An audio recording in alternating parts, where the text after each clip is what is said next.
Yo, what is up, everyone?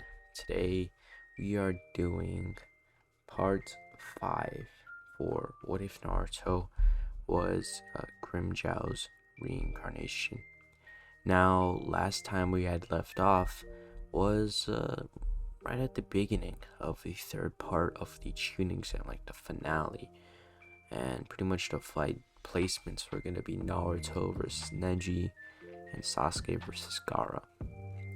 Now, um, yeah, I haven't uploaded in a while, kind of because of some personal issues, but it's all good now. But yeah, without further ado, guys, sit back, relax, and enjoy. Bring that heat, boy.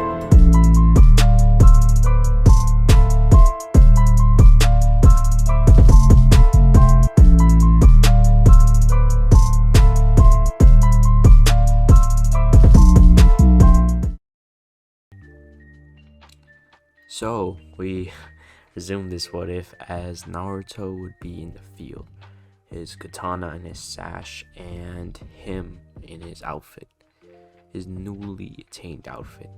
Right, he had remembered he had a sort of outfit back in his first life, or his second life to be more exact. Technically, Arankars don't have a first life like humans, so technically that would be his first life, like being as an Arankar. So he'd remember he had an outfit and it was good and he liked it, so he had remade it himself. And pretty much in his similar process that Senju is kind of forming it with his Ryatsu, because Ryatsu is legit the life essence. So I mean, it wouldn't be too much of an ass pull to say that. Now, what would occur next is, the proctor would go over the rules, like no killing. In the other one, there was killing, but this one, it's like, nada, no killing, okay? So, pretty much after, he would announce the fight and, tell them they can, start. The two would, Neji would start running at Naruto, while Naruto would start running at Neji, as they would get into a quick hand-to-hand combat, with Naruto trying to hit Neji whilst not trying to get his chakra points or Ryatsu points, pretty much hit. And while Neji's fighting Naruto, he sees that Naruto's points are completely different than a normal chakra points, because he doesn't use chakra, so he's gonna see something completely different, and it's so unknown to him, right? So he's spending most of the fight trying to adapt to Naruto's power system, while Naruto is just easily kind of weaving and holding his own. So Neji can see Naruto didn't even unsheath his sword. He's not really feeling the advantage here. As Naruto would go to shoot a Sero at Neji would then use his palm rotation and then, sort of go the opposite direction the Sero is, or sort of spin in the opposite direction, kind of canceling the attack out. And Naruto would kind of be sort of impressed by this, it was a sort of neat trick. And Naruto would then use his Sonita. Right as he was, appear in front of Neji, he would then unsheath his katana and then quickly Sonita in front of him. As Neji would then be normal for a second and then just feel like his internal organs had just been slashed. And that's exactly what would happen. Naruto would quickly appear in front of Neji and slash him with his katana, and then Sonita behind him, right, to get a little sort of flashy attack. It didn't completely hit his kidney or anything like that, but it hurt him, okay? So after Neji would recover from the attack, he would sort of output more of his chakra as he would slowly adapt to Naruto's strength. Not the full strength, but just Naruto's base.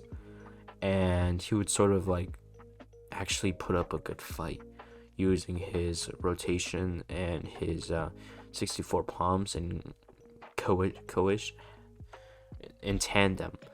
He would he would sort of gain a little bit of his advantage back, but he would still be on disadvantage, unfortunately.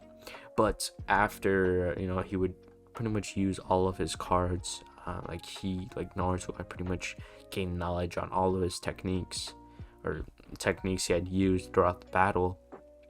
He would give Neji the honor of using his Resurrection to defeat him.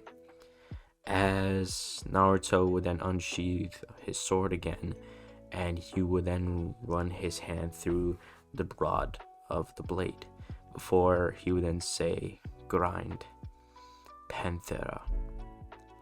As he had released his Resurrection, his sword had turned into pure energy, and Hiruzen would have recognized that same energy from the day he was born. But this time it was more sharp and more controlled, more like precise, to say the least. Now, out of the smoke cloud that would kind of dissipate after his Resurrection release, like I said, the katana would disappear, and you would just see Naruto in this sort of white-clad armor-ish, and he would look like a humanoid tiger in a sense. And everyone's like, "Boy, what the hell, boy?" Nah, I'm just kidding. But I had to say it. But after he had released his Resurrection, he would sort of dash at Neji, not even Sunito, just dash at him. And for a second, Neji's, Naruto just seemed like he disappeared from his vision. And that's because Naruto went light speed and quickly turned into part. I'm just kidding, but he just went fast. He went hypersonic, because I know normal Naruto characters aren't human, so normally it'd be subsonic. But since Naruto characters are slightly stronger than normal humans, it'd be more like a hypersonic feat. So he would quickly disappear from his vision and reappear multiple times, right? And Neji could see almost after images are showing up, and he would try to react as much as possible, but Naruto was just running around, tiring him out. And about maybe this would happen for the next minute. Now after this would happen, Neji, he'd be sort of breathless, he was taking deep breaths, and he was just confused what he was gonna do next. And we really ask ourselves, what is he gonna do next? I mean, Naruto's pretty strong, and Neji's really got nothing on him right now. So, Naruto decided to end this quickly and stop messing around. And he would release more of his power and just slice right through him, right? As Neji would then, fall on his knees, to be more specific, he would then drop, right? And obviously Naruto didn't kill the man, because why would he do that? There's no reason in that, because he didn't reach his full potential, and two, he's really just not allowed to kill in this portion. Now, after he defeated Neji, he would go up and he would sort of, in a sense, kind of celebrate with his teammates, momentarily. Dab him up, whatever terminology you want to use for what he does. Handshake, I don't know. Whatever, okay.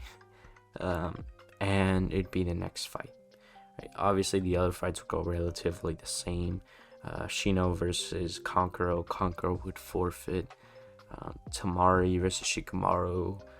Shikamaru would forfeit. And now it would come up to Sasuke versus Gaara. Now, Sasuke is a little bit strong, not a little bit, more 20 times stronger than his canonical self here.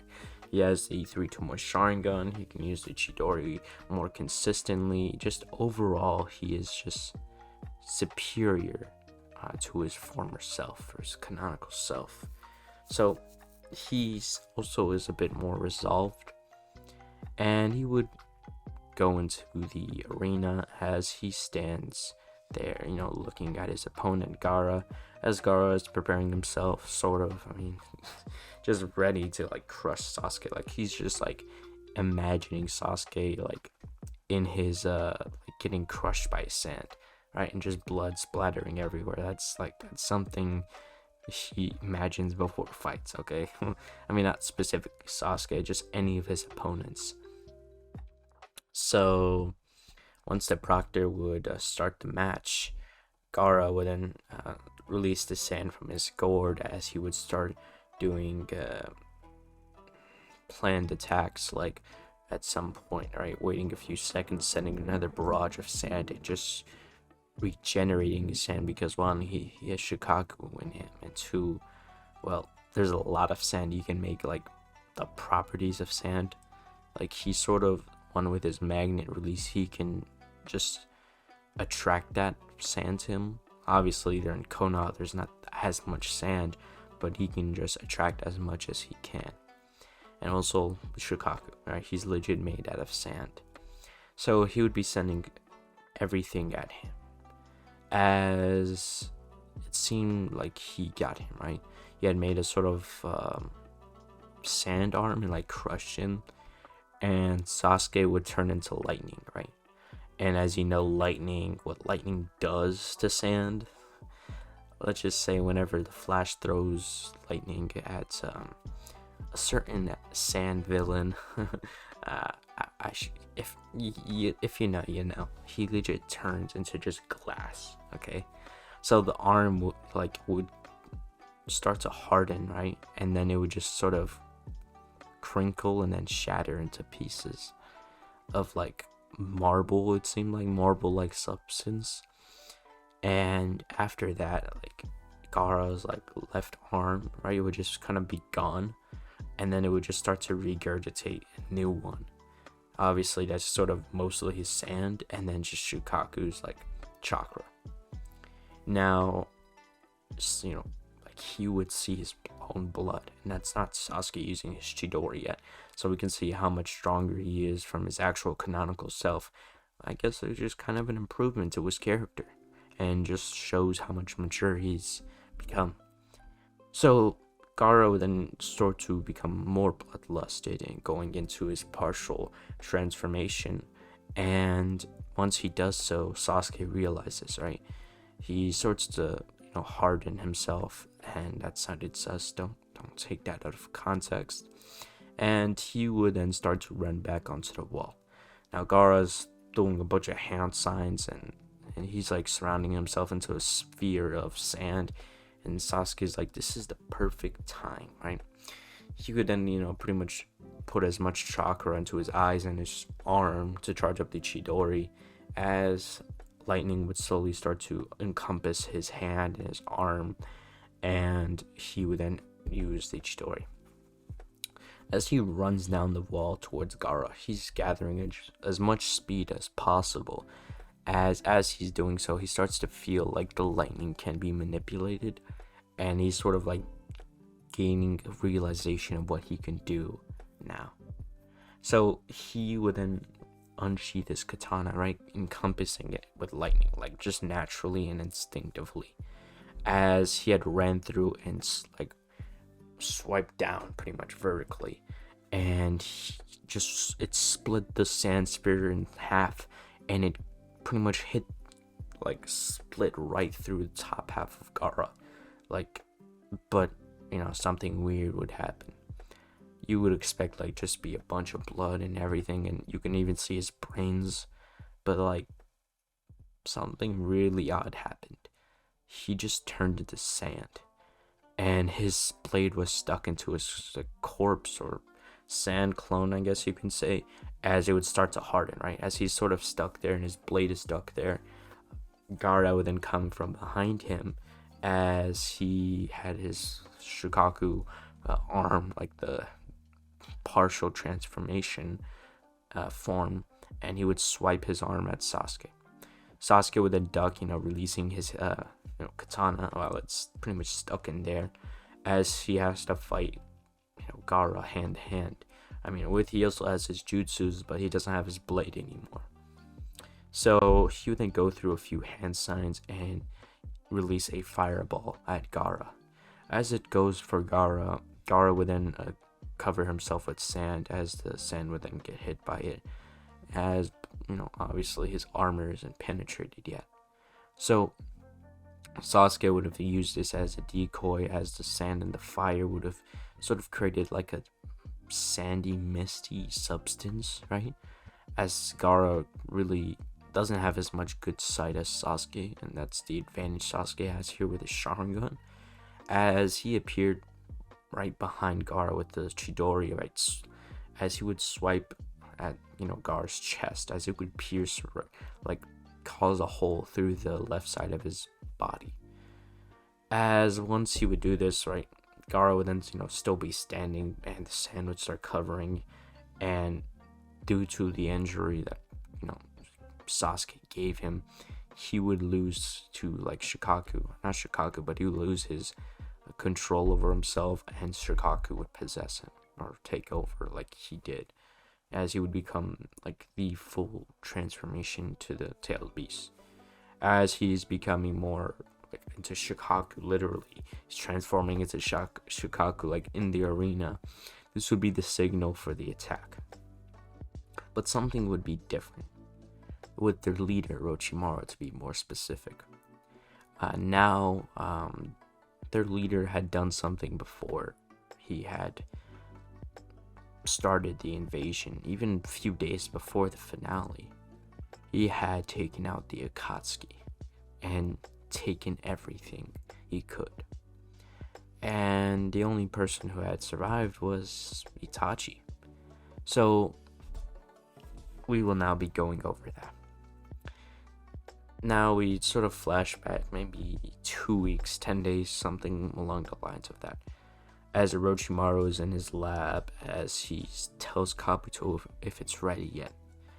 As he would then, hold a syringe, and there would be a bunch of other syringes, as it was sort of mixed with, it sort of had like a gray substance. It was sort of like a sage-like, it gave off that snake sage mode feeling, and it was pretty much using sage mode, as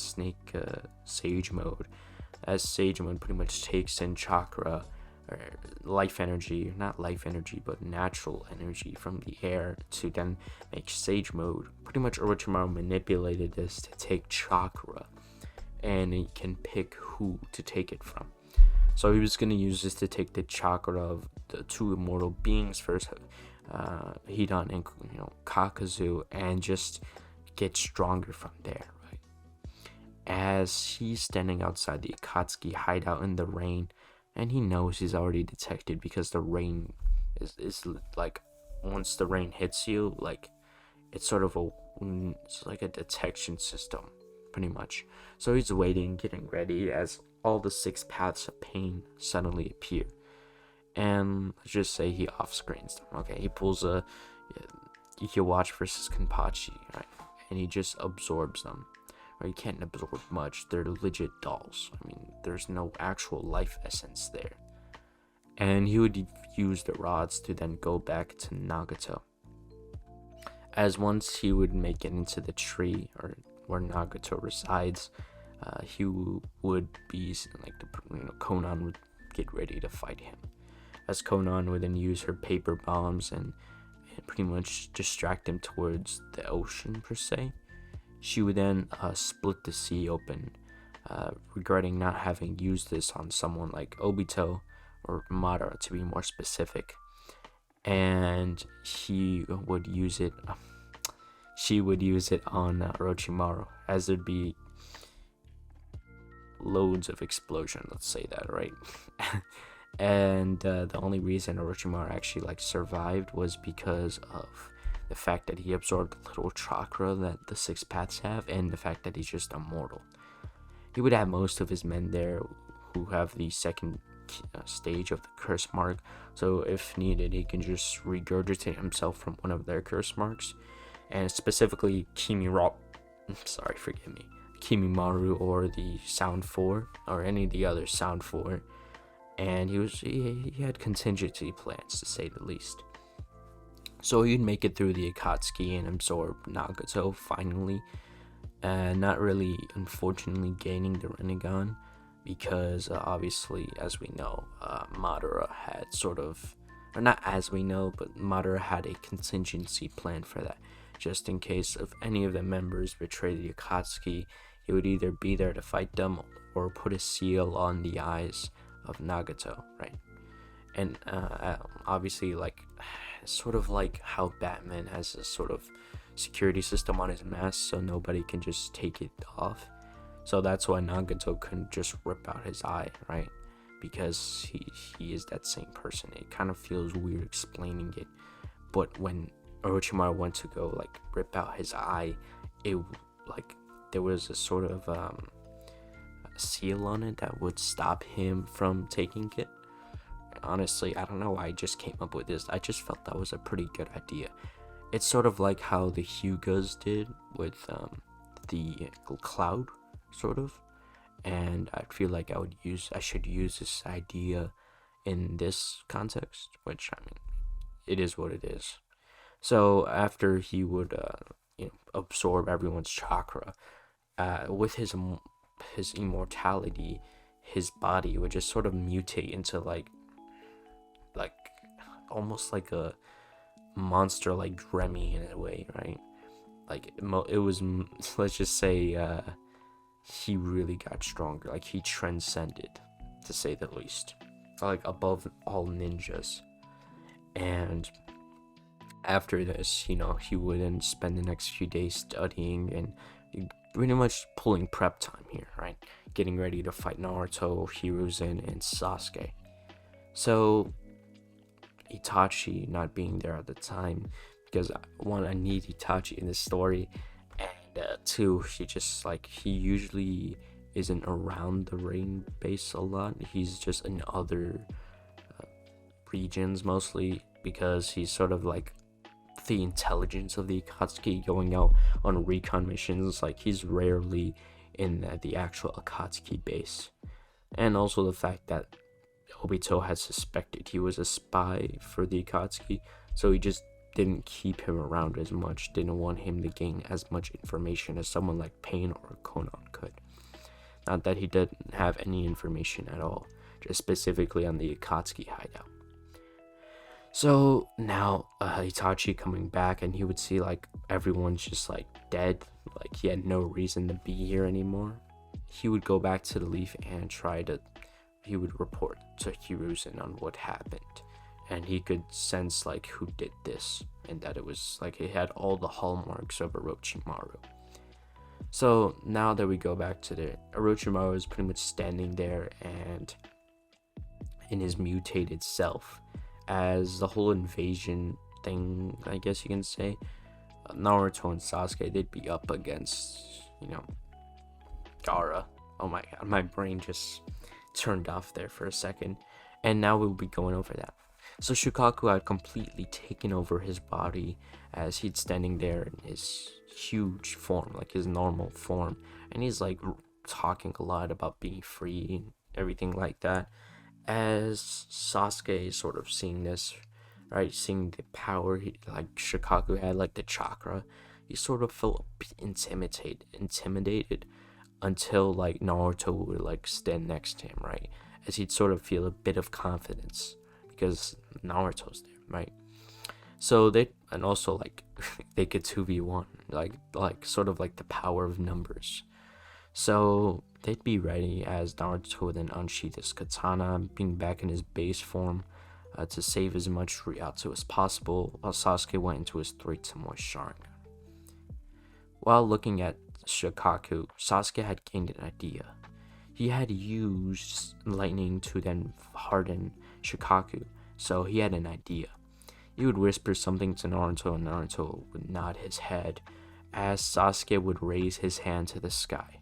Right, think of any shape or form for it to morph into, just hoping the plot armor can help. I mean, whatever luck you can get, which will help him in forming this technique, as he gained the idea of the form and everything. And he had pretty much evolved here when it came going to the second stage of elemental manipulation, as he had formed Kirin. Now, a lightning dragon would then form from the sky as the clouds would then become cumulonimbus clouds, I think they were like storm clouds, and pretty much the Kirin would form. The Kirin would then come down and pretty much bite on Shikaku. Like, I'm not even joking here. Like, it would bite his head or whatever would be his head here, and he would then quickly harden, right? And it would only be temporary, because it's not like someone like partial transformation Gaara. Like, they only have a few seconds, at the most 10 seconds, where he's like in pretty much his sand hardened into like mud. And now Naruto would then use his Zero and shoot it, completely shattering Shikaku, as he had returned back into Gaara. Now Naruto will walk up to him and quickly use his Ryatsu to seal Shikaku, as that was that. But when it came to Orochimaru and Orochimaru and Hiruzen, that would go relatively the same, with Hiruzen sealing off Orochimaru's arms and Orochimaru cheating. Though Hiruzen would have a lot more trouble with this. And after the attack would happen, they'd realize that Orochimaru is way stronger than they actually envisioned he would be. Literally, Naruto fought him and he was just weaker, but now he's like infinitely stronger. And after this attack, this would go on for about a 3-year time skip. And I'll be discussing the time skip in the next video, because it's actually the end of this video. I'll be going over what happens and everything along like that. But yeah, without further ado, guys, I hope you enjoyed this video. And yeah, peace out.